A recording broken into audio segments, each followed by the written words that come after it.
In this Valheim guide, everything is timestamped below, but I will show you how to find and summon and then defeat the 4th boss, MODER, the dragon boss, who will be located in the mountains biome. I'll be showing you a super easy method to kill her and also giving you some super important tips and tricks on how to find the dragon eggs and transport them easily since they cannot be teleported. Honestly, this boss is rather easy to kill, but the main issue is summoning her in the first place, which is a nightmare. I'll be doing this solo, but you can bring friends along to make it easier. All I ask in return is that you smash the like button if you're excited to play Skyrim. Step 1. So the first thing you need to do is find the mountain biome, which looks like this on the map. Obviously this is really easy to do since you can easily see the mountains in the distance from a long way away. So if you ever need to find another mountain biome, you should just set sail and look around you. It's easy to spot new lands in the distance that have a mountain biome because they just stick out like a sore thumb. Step 2. Welcome to the mountains. Why am I taking frost damage? You're going to need a wolf cape or a frost resistance mead potion to survive in the mountains. I've already made a guide about how to get these things as well as mine silver to make the wolf cape. That video guide's linked down below in the description and it's essential for this video. Step 3. How to find the 4th boss, MODER the dragon. MODER is actually rather easy to find. Essentially, as you're exploring the mountain biome, you'll want to be looking for these stone castle-like structures and ruins. Each one of these has a chance to spawn a boss locator stone. If you then activate that stone, it will show you where on the map the closest boss summoning location is located. You can have more than one possible location of MODER in your game. Step 4. Now you've reached MODER's summoning platform, how do you actually summon her? You will need 3 dragon eggs in total. Dragon eggs weigh 200 units each, and they cannot be teleported. So welcome to the nightmare. Step 5. Where do you actually find dragon eggs and how can you find them easily? So the best thing you can do to find dragon eggs is work your way all the way to the top of the mountain biome so you can literally see everything. And in the distance down there, and then if you look around, you can actually see like a small purple glow over there. That's going to be a dragon egg location. Same if we have a look off this side of the mountain, we can see another purpley glow just there. That's going to be another dragon egg location. Let's head over to this one first to go and pick it up. Now the issue is with these dragon eggs is transportation. They weigh 200 pounds or 200 kilograms depending where you're from. Just 200 units by themselves, and you can only carry 300 units unless you have the giant belt, which gives you another 150 units to carry. So it's going to be very difficult for you to carry 2 of these. Impossible. Jesus, a bloody wolf behind me. Goodness me. So here we are, we're now drawing closer to the dragon egg, and this is why I suggest doing this at night time, simply because you can actually see it in the dark really well. So let's go ahead and pick up this dragon egg just here.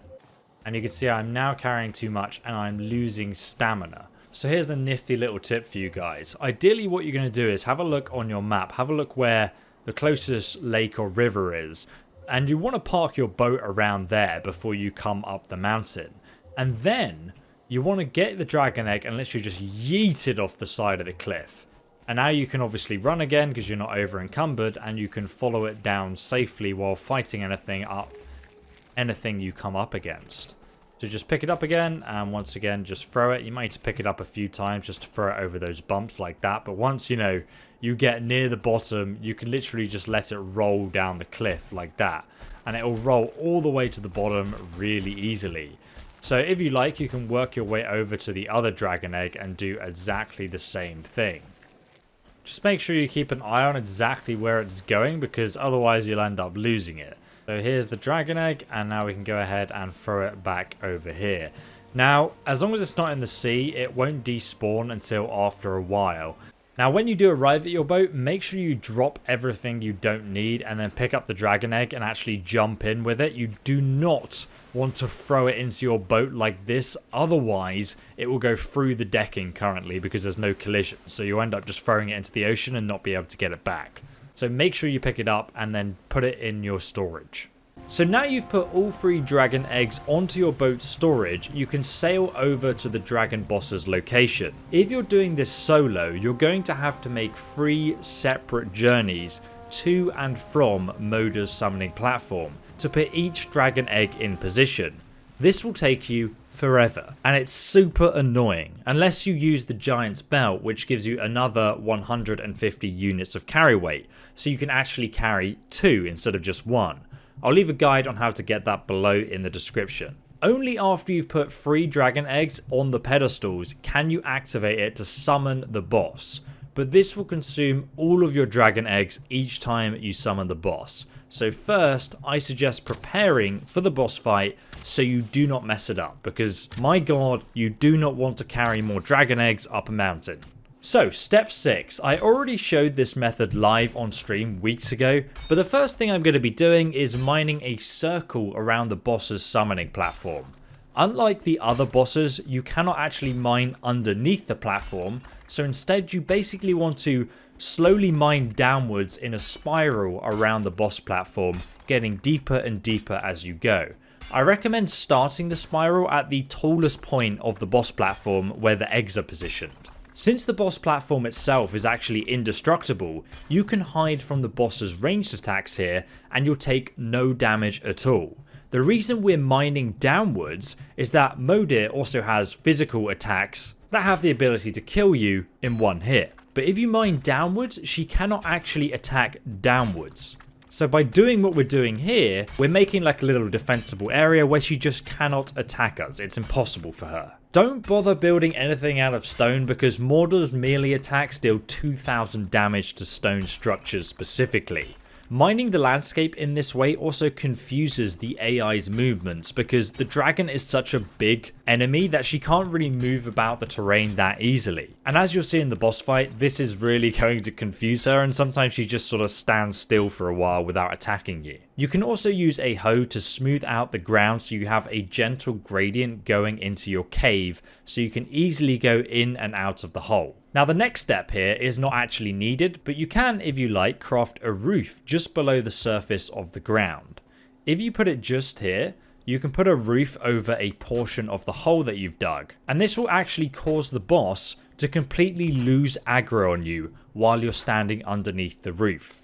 Now it is actually possible as well for MODER to destroy the wooden structure, but only if she uses an ice blast attack while flying and you run inside the shelter as she's channeling it and she hits you at the right angle. But as you'll see in the boss fight, she literally never does this. And also, to be honest, crafting this wooden roof is not necessary at all for this guide. As for my equipment, MODER has a weakness to fire damage. However, fire damage arrows do so little damage, I actually suggest you instead use poison arrows because they end up doing more damage per second overall.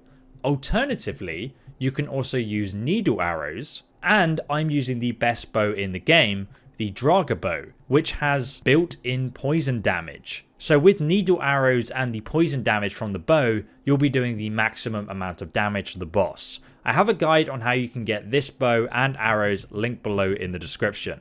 For potions, I recommend making and bringing a frost resistance mead and health potions. Again, I've got a guide on how to make these below in the mountain video I did. It is 100% worth using frost resistance mead and the wolf cape since it reduces the frost damage from MODER's attacks. For food, I'm using sausages, carrot soup, lox meat, and serpent soup if you have it. Okay, step 7. Now we are finally ready to begin the boss fight, and I'll be showing you how you can easily kill the 4th boss dragon MODER, and also showing you how to do it legitimately after. Let us begin. So starting out, we're going to go ahead and summon MODER, which will consume our 3 dragon eggs, which we spent an eternity getting up to the top of the mountain. Watch out for where the sparks actually drift to, because that will show us where MODER's going to spawn in the sky. You're essentially going to want to position yourself opposite the boss's platform where he spawns, so if he does use a ranged attack on you, he doesn't immediately shower you with ice. And he's about to run over to us and actually do his ranged attack. So as you can see, I'm going to position myself behind the boss platform wall, and that's going to completely shield me from his ranged frost attack damage. Now you can see just a few shots from my bow is actually going to start doing poison damage to him. And then every time he kind of like rears his head and he's clearly about to do that ranged attack, I just run back behind the boss platform so none of that damage actually hits me. And then he lands on top of the boss platform and we can very easily just sort of move around and he just can't get to us. He can't even attack us. He can see us and he knows where we are. But the programming on the AI really doesn't allow for him to actually attack downwards. So you can see as he sort of confusingly moves around trying to get in a position to actually hit us. Even his frost breath attack goes right over our head because we're completely safe in this little channel we've dug here. You also see him lash out with a couple of melee attacks and they also cannot hit us at all. So every now and again I'm just going to pop onto the top and start pelting him with my arrows. I'm using the needle arrows, but again with the Draga bow I'm also dishing out the poison damage. And you kind of get used to the animations he has, so every time he sort of flies into the sky and pauses for a moment, sort of hovering on the spot, he's about to hit you with an ice attack. You can see he actually does hit me with one chunk of the ice attack there, and it does a big chunk of damage to my health bar. Right now I'm not actually using the frost mead potion, which I should be, but I forgot about it. And then he swaps over and lands and goes into melee mode, where he'll also use his frost breath attack, as well as melee attacks as well. See, because we've dug this trench, we've kind of got a wall, not only from the boss altar, but also from the outside of the mountain that we mined out. So I can easily use this as a defensive sort of wall every time he tries to attack us from here. But right now he seems to be a little bit confused, not so sure how to get to us because his character model is so huge. So we are pretty safe just shooting him from a distance and getting ready to dive behind cover whenever he looks at us slightly sideways. And while grounded she'll perform the swipe attack with her claws, or she'll fire the blizzard out of her mouth, which is like the frost breath ability. She also sometimes roars as well, which frees her up to be attacked. If you do want to melee combat her, by the way, I highly recommend that you use the third boss power from Bone Mass, which gives you a super high physical damage resistance. But honestly, the best way to take her down is definitely with range.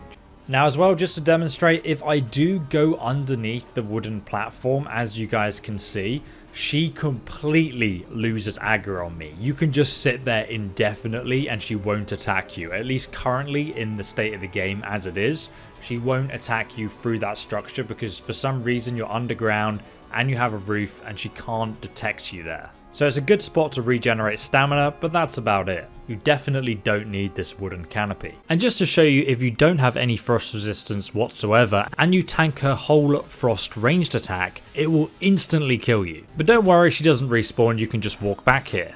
And I know I'm going to get a few comments about this, but MODER is a dragon because her eggs are labelled as dragon eggs and she also drops dragon tears, which you'll see in a moment. But yes, technically she is a wyvern because she doesn't have 4 legs. She's got 2 legs and her wings, but labelled maybe incorrectly as a dragon. Let me know what you think in the comments. Is she a dragon or a wyvern? And her name, MODER, actually translates to mother in Nordic, which I'll explain the lore behind in a moment. So there you have it. After you've defeated MODER, she will drop Dragon Tears, which is a unique item needed to craft the Artisan table, which I'll explain in a moment. But she'll also drop MODER's Trophy, which we can use on the sacrificial stones to get her unique power. So now we're here at the sacrificial stones and we're going to go ahead and add MODER's Trophy to the stones. MODER's Trophy, the head of a dragon, majestic even in the rigor of death. After you offered the 3 dragon eggs of her young, she came to defend them, and then after you killed her, she dropped the dragon's tears. She's the only female boss character in the game, and I feel like you kind of use her to gain her powers. Always tailwind when sailing is her power. Let's go ahead and activate it. Forsaken Sacrifice, and you can see the rearing dragon head. Looks like she's in great pain and suffering. Black wings across the moon and sun, down from the mountains our mother comes. Her weeping tears will fall like rain, her voice will call us home again. So it feels like we've made this creature go extinct. You obviously can summon her again, but the lore of this game makes you feel very bad for killing her. Now you only need 2 of these dragon tears in order to craft the Artisan table in the crafting menu. You'll also unlock the ability to craft a windmill and also a spinning wheel.